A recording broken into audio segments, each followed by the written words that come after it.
Hello people, this is Blinkk and you miss it, welcoming you back to another episode of Kingdom Hearts 2. In the last episode, we did some stuff. We got ourselves the Ultima weapon, as well as saved the Queen for Donald and saved the King for Goofy. Now, I'm going to go ahead and pause the game so you can see I'm at level 99 with all characters, and I'm going to run through exactly how I did that in just a minute. It's a slight modification of the grinding strategy that I showed off a little while ago that's really effective. But what I wanted to look at first here is I have also went through and done some upgrading of my characters. I have Cosmic Arts on Sora. I also synthesized 2 moon amulets, but the second one I upgraded to a star charm. You can use, I believe, a serenity crystal to upgrade different synthesis items when you're synthesizing them, and you can make them better. So I have a moon amulet, which is 3 AP, 2 strength, 2 magic, a star charm, which is 5 AP, 2 strength, 2 magic, and then we have the Cosmic Arch, which is 7, 2 and 2. So these are really contributing a great deal to my strength and my magic, as well as my AP. I also have the Cosmic Belt, the Cosmic Chain, and the Petite Ribbon, which is something I synthesized. And then, of course, we have the Ultima weapon. Now, on Donald, we have Save the Queen Plus. I don't remember if I showed this on screen, but the exact same process. Use a Serenity Crystal, I believe it is, and make a Save the Queen. I actually have 2 Save the Queen items. One is the Plus version, because originally I just made the Save the Queen, and then I made Save the Queen Plus because I wanted to just have the MP Hastega that would increase MP recovery speed. I also have the Thundaga and Blizzaga trinket on amulet, who knows, on Donald. I have the Mage Earring, the Platinum Ring, and the Gold Ring on Donald as well. All of this is boosting his magic power, and his AP's okay. It's not incredible. Goofy has Save the King. I have not made Save the King Plus yet, but I'm going to. I'm going to do a little more item grinding in the world that never was, so I've got enough ingredients to make Save the King Plus, because I want that MP Hastega ability as well. At least I believe it's MP Haste. I think that's what it is. There's also the Power Band, which I synthesized, and the Thundaga Trinket, and the Chaos Anklet, and then the Soldier Earring, and the Garnet Ring, and I believe I did synthesize that Soldier Earring for him. So, I know that may be a little out of the blue, but I want to run through all this for a very specific reason. I also went through and I equipped just about everything useful to Sora in his abilities list. Now I have 4 AP remaining, and I may equip something else. I mean, I might as well do combination boost. There's really no reason not to. But I have once more MP. I have empty Hastega because of Ultima. I have once more Second Chance Defender, MP Haste, MP Rage. I have 2 MP Rages actually, so I'm restoring MP by taking damage. I have Item Boost. I have Lucky Lucky, of course. I have Jackpot, Draw, Magic Lock-On, Leaf Bracer, Experience Boost, Combination Boost, of course. 2 Form Boosts, which make my forms last longer. A Drive Boost, which means that whenever I have my drive gauge restoring, it's going to drive better. Damage Drive is something I mentioned a while ago. I thought it was called like Drive Rage or something like that, but it's actually Damage Drive. Every time I take damage, my drive is restored. Berserk Charge I thought about using, but I did not want to do so because boss fights require you to complete a combo, and I'm not positive if having Berserk Charge on interferes with that. Then there is Finishing Plus, Reaction Boost, Air Combo Boost, Air Combo Plus, 2 of those actually, 2 Combo Pluses, Aerial Recovery, Scan.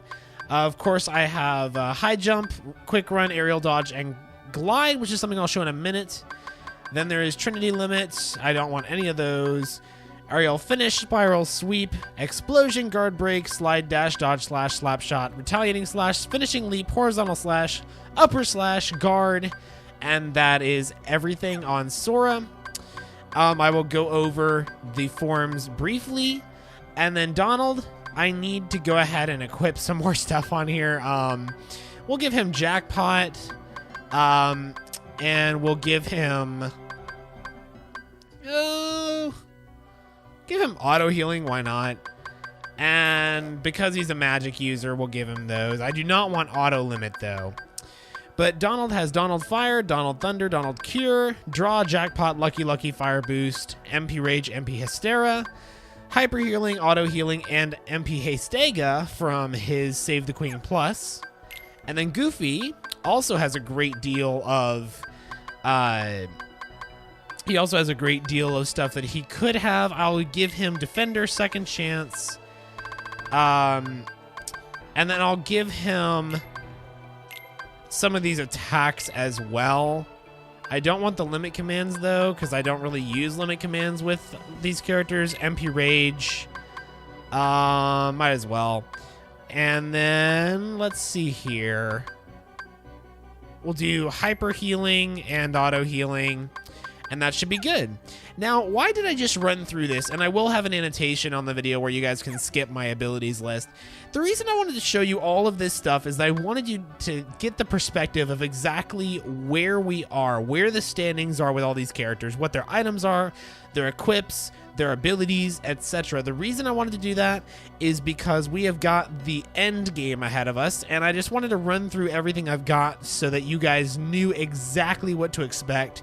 I could go over with Sora. I've got Sleeping Lion on Valor, Decisive Pumpkin on Master, and Oblivion on Final. Now, you may argue that any of the forms, it'd be better to use Oathkeeper because it extends the length of the form, but really, at this stage of the game, when I've got my forms max level, it really doesn't make much of a difference. I mean, it does add, but considering I've got 2 form extending abilities equipped and I'm on max level with all the forms, I should be just fine. Now, I grinded up using the methods that I showed you guys in that other video, as well as last time, or maybe it was the time before. I had an episode, I've had 2 episodes actually in the past, one of which showed Valor, Wisdom, and Master, the other one showed Final, how to grind up those various forms. Now, in this episode, first things first, what I want to do is I want to show you what you get when you grind up those forms all the way. Now, the best place to show this is actually not going to be here in the Crystal Fissure. It's going to be somewhere else. It's going to be at Olympus Coliseum, of all places. Okay, here in Olympus Coliseum, this is the Valley of the Dead, I believe it's called. And the reason why this is the best place to show the results of all of our hard work in grinding up our drive forms is because there's a long downward slope here. Now, first of all, you guys already know that for Valor form, we get a high jump. Well, at maximum level of Valor form, it's even higher. And you can even hold the button down for a moment to get a split second of extra air while you're still up in the air. Pretty cool. Master form had a double jump, which now has greater distance, and that's very nice. Okay, and then Wisdom form granted us the quick run, which is now faster and goes a tiny bit farther if I remember correctly. It goes just a little bit farther than the previous iteration. These are all level 3 abilities. Now, Glide I showed off a moment ago. You may wonder what that is. Well, for leveling up Final Form, you can get a flying ability. You can fly across the entire area here, actually, and you can drop a little bit and continue to fly and drop and continue to fly. This is the fastest way of getting around in the entire game because you move very quickly when you're flying, especially in flat or descending areas, just like here in the Valley of the Dead. Like, I can get through this entire room about 3 times faster than I would running, which is really nice. Now, that's not taking into account the fact that you can do the quick run, and that may end up evening things out. But the nice thing about flying is you don't have to repeat tapping the button. You just hold down square, and then you're flying around. So that's very, very nice. I did grind up Wisdom form in the exact same way that I've already showed you guys back in Timeless River. That's how I got the last 2 levels. I actually, with Valor form, what I did is I changed things up just a tiny bit to grind up the last little bit, because I found that there are new enemies in Timeless River. They are not the enemies that were there before. And the new enemies are, there's a lot more cars and there are some large bodies, which you may think is a good thing for Valor form because they take a lot of hits. However, they're hard to hit. It's hard to get consistent hits on them. So what I ended up doing was I used the Kingdom Key as well as Sweet Memories, both of which have very weak strength.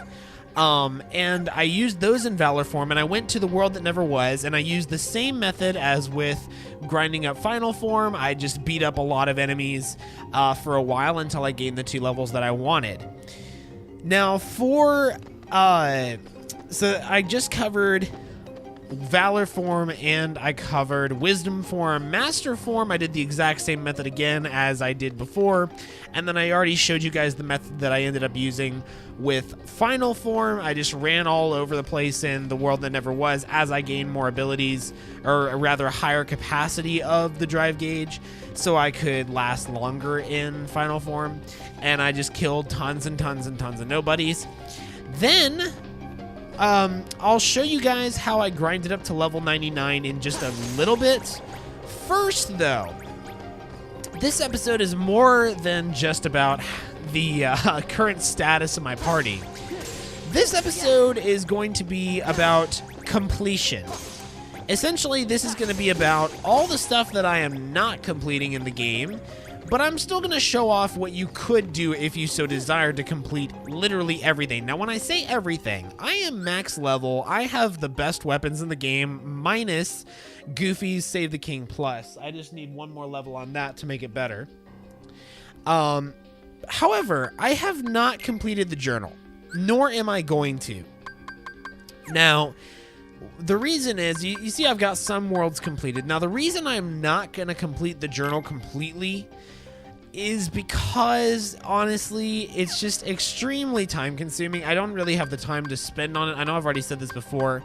However, I do want to just run through exactly what it is you need to do if you do want to complete the journal.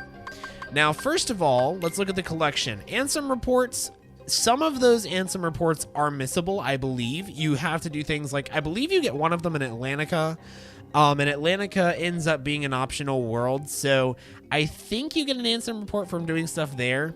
So some of the Ansem reports are optional, but if you gather all 13 of them in the game, that will complete that segment. Character files will automatically complete at the end of the game, I believe. Simply because, you know, you've been everywhere, you've met everyone, you've done everything. That will complete automatically later on, I believe. Then Heartless, you have to encounter every type of Heartless. Now, in between episodes, I encountered one kind of Heartless that you guys have not seen. That is the Bulky Vendor. This is an extremely rare Heartless. It only appears in certain areas. There's 1 or 2 times throughout the LP that I saw a message on the screen, and you guys probably saw it too, that it said a rare Heartless has appeared. That was the Bulky Vendor. In order to do anything with it, what you have to do is you have to interact with scenery in the area. You have to either destroy, I encountered mine in Agrabah. You have to destroy the scenery that's around you, or, for example, I think I saw the first one in Christmas Town, and in Christmas Town, you just have to interact with the merry-go-round to get this guy to appear, and then you use a reaction command to kill him, and when he dies, he will drop potentially extremely rare items. I got an Orichalcum out of the one that I encountered, actually, as well as something else. I don't remember what it was. But that is the only Heartless that you guys have not seen on screen. And it really wasn't something I could help. I just kind of discovered him and ended up killing him when I was not recording between episodes, and I really didn't have much of a chance to kind of explain anything about that, so I apologize about that you didn't get to see him on screen.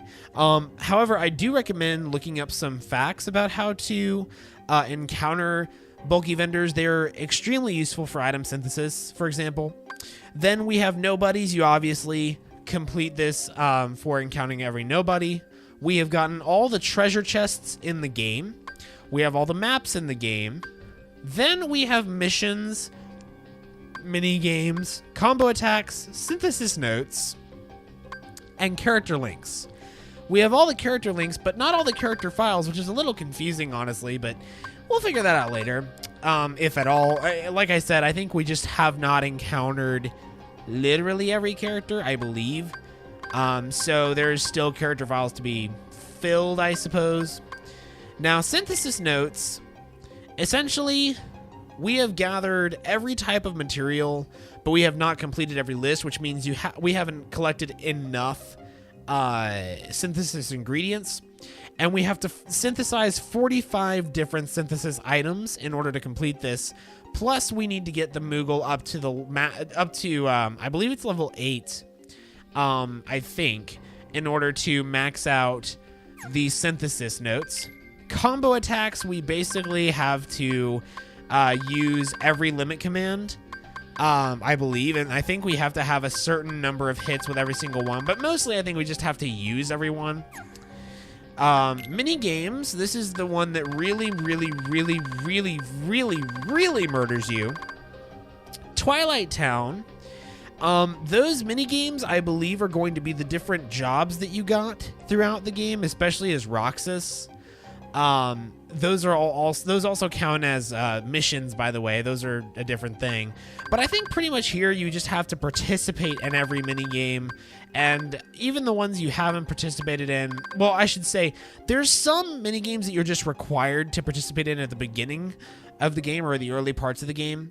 But in order to actually get them on here, you have to try them again. That's why Olympus Coliseum has these filled out. That's because they're optional. Then we have missions. And as you can see, we have mail delivery, cargo climb, grandstander, poster duty, bumblebuster, and junk sweep. We have the struggle with Hainer, the struggle with Setzer, and the struggle with Cypher. Now, the struggle battles, or the struggle bladders, I should say, that you can fight in Twilight Town, these are optional battles that I never showed off. I might show them in a bonus episode, possibly. They're extremely easy at this point in the game, though. We basically just do struggle battles, and we have to beat these characters with a certain amount of score. Street Rave is I believe it's a skateboard minigame, if I remember correctly. Although, wait a minute, that actually may potentially... No, that's Grandstander. I think it's a skateboard thing. I think Street Rave is a skateboard thing, but I don't remember. Radiant Garden. Basically, we have to meet the 3 girls again, which we've already done. Meet Sephiroth again, which is a bit of foreshadowing to something we will do soon. And then there is the Freestyle, which is, I believe, another skateboard minigame. Olympus Coliseum.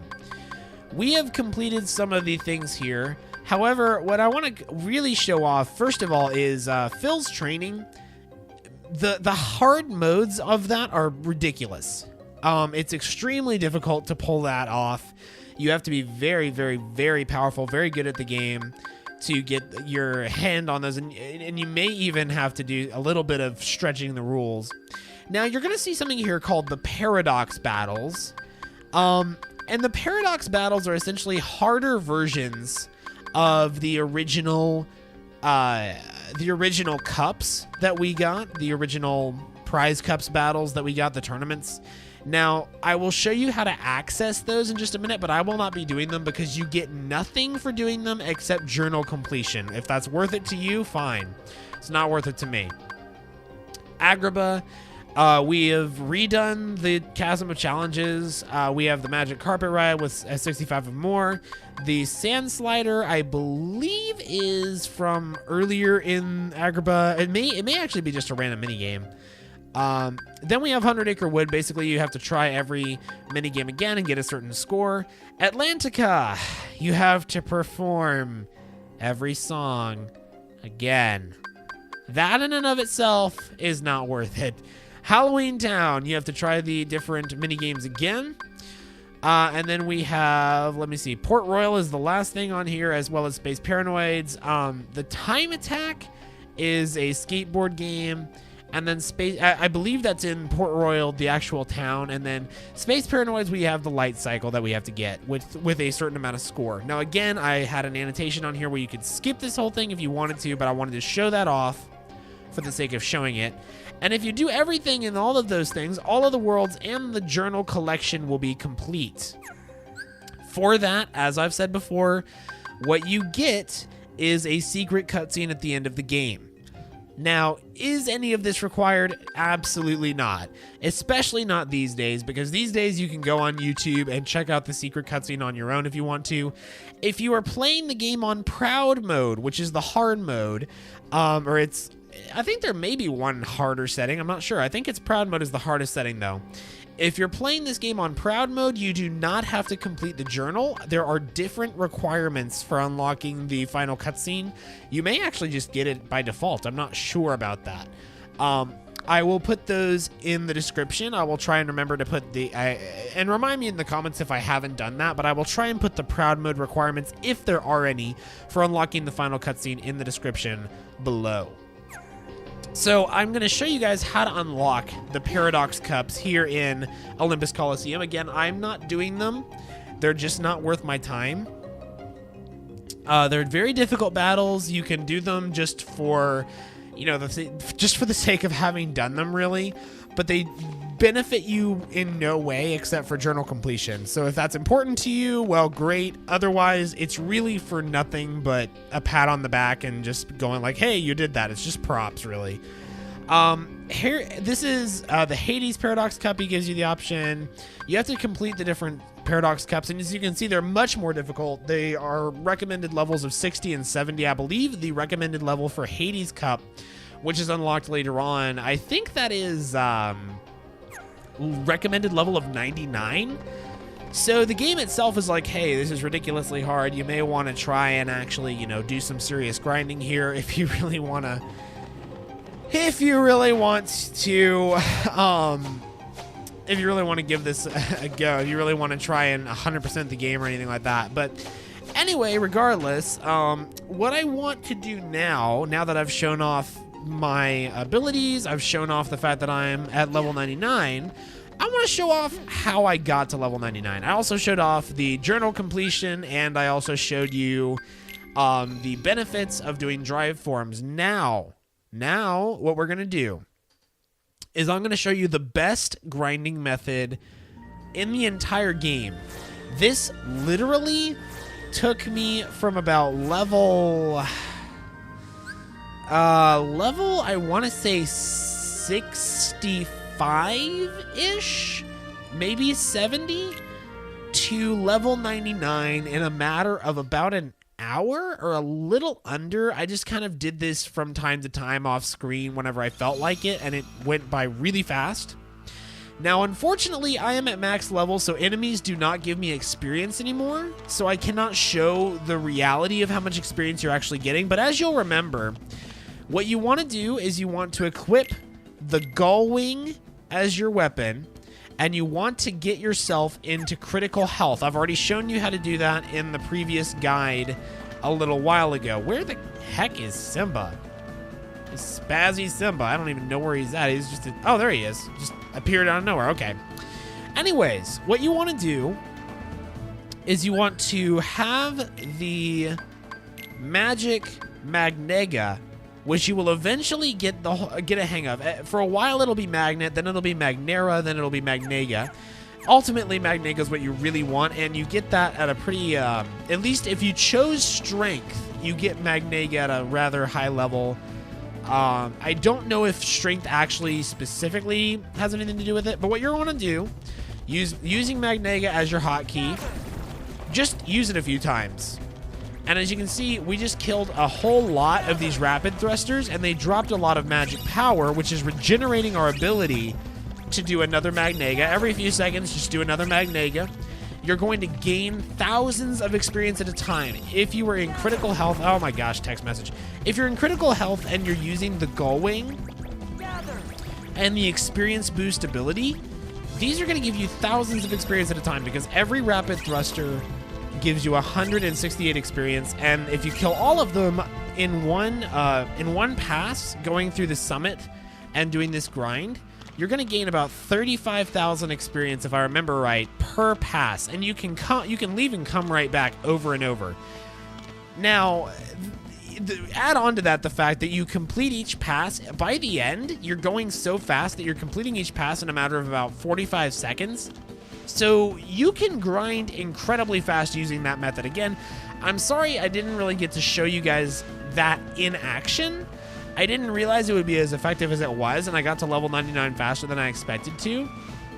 But that is the best method of grinding in the entire game, is using the Magnet, Magnera, or Magnega ability with a high level of magic, and using the Gullwing at critical health will boost the experience. It's an incredibly, ridiculously fast way to grind, and there is no better way. I have gone around, I have grinded in every world. I've done off-screen and on-screen grinding in just about every world. Nothing compares to the speed and effectiveness of this method. So if you're interested in going to level 99, that is what you want to do. And what's cool is I believe that with every single world, all of your experience is shared with even characters you are not playing with actively.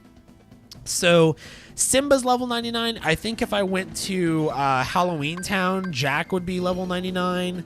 Stuff like that. It's really, really an effective and powerful method of grinding. And I wanted to be level 99 just for the sake of having done it, really, and just so I could show having done it. Now, anything else I want to show off in this episode? This is a completion episode, remember? Yes. I think what I want to do is come here to Atlantica so I can just show you how you re-access the songs, because I didn't make it very clear, I don't think. The way you re-access the songs is you come over to this musical note, and you can choose any of the songs you want to redo. Why would you want to do that? Journal completion. There's no other reason at all, ever. Don't do it. Don't do it unless you have to. I mean, play in proud mode. It's worth the man points to play in proud mode. Anything else I want to show off? I don't think so. I think I've just about shown everything I want to show. We have the tournaments in Olympus Coliseum, the Paradox Cups that I am not doing. We've done just about everything in Land of Dragons except for maybe a mini game or two. Actually, no, I think we've completely done. I think we're completely finished in Land of Dragons, actually. I think we're completely finished in Beast Castle because there really wasn't any mini games there. The Pride Lands, I think we're totally done. I think. Halloween Town had mini games. Agrabah had mini games. Port Royal had mini games. Atlantica wanted us to redo the awful levels. Timeless River, I don't think had anything, nor did Disney Castle, I believe. I know that in Radiant Garden we have the 100 Acre Wood and Space Paranoids, which had stuff. Twilight Town had stuff. The World That Never Was did not have anything. No, it didn't. That's right. It did not have anything. There's no mini games there. No, nothing like that.